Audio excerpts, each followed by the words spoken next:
السلام عليكم يا أهل السلام. النهاردة هنعمل كوكتيل الصوبيا في شهر رمضان الكريم.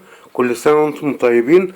طب علشان نعمل كوكتيل الصوبيا معانا صوبيا بودر، ومعانا كريم شانتيه، ومعانا لبن بودر، ومعانا لبن عادي. الصوبيا يا جماعة ما بتتعملش من لبن جاموسي، اعمليها من لبن معلب بيبقى أفضل. ومعانا موز، ومعانا رشة فانيليا، ومعانا شربات الفراولة اللي هو بيتباع في المحلات اللي احنا كنا بنعمله شربات زمان. تمام، يلا بينا نعمل كوكتيل الصوبيا. ازاي تعملي مشروب الصوبيا بالموز؟ طريقة جميلة وحلوة، ومشروب مفضل للأطفال، وحلو لأولادك وجوزك.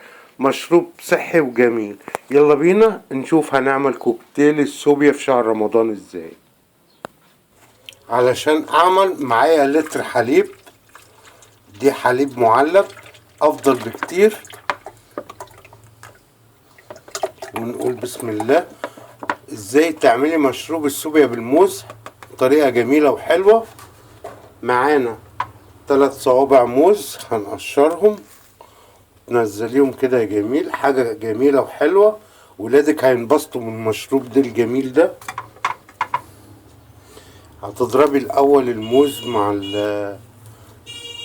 مع اللبن. بسم الله ما شاء الله. 3 صوابع موز هتقدري تعملي مشروب سحري لاولادك ولجوزك ساعة الفطار. تمام كده. اول حاجة هنضرب الموز الاول مع الحليب. تمام يا شباب اهو. انا طبعا علشان صوت الخلاط فهضربه وابقوا معانا يا جميل.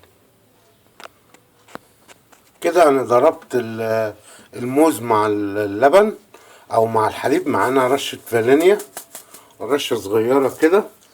معانا الصوبيا اللي هي بطلة الحلقة بتاعتنا، انا بجيبها بودر من عند عطار نظيف ومحترم اهو. بسم الله ما شاء الله. هنحط 5 معالق على اللتر الحليب او اللتر اللبن اهو. تمام كده.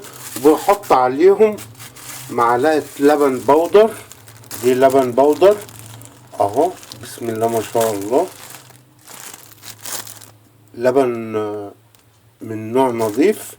بحط كده معلقتين عشان اعزز الصوبيا بتاعتي الجميلة. وبحط معلقتين كريم شانتيه اهو.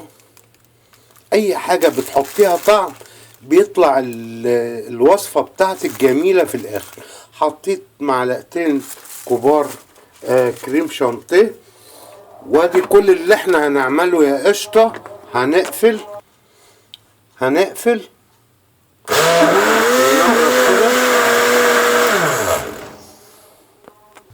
عشان ولادك يحبوه بالاكتر.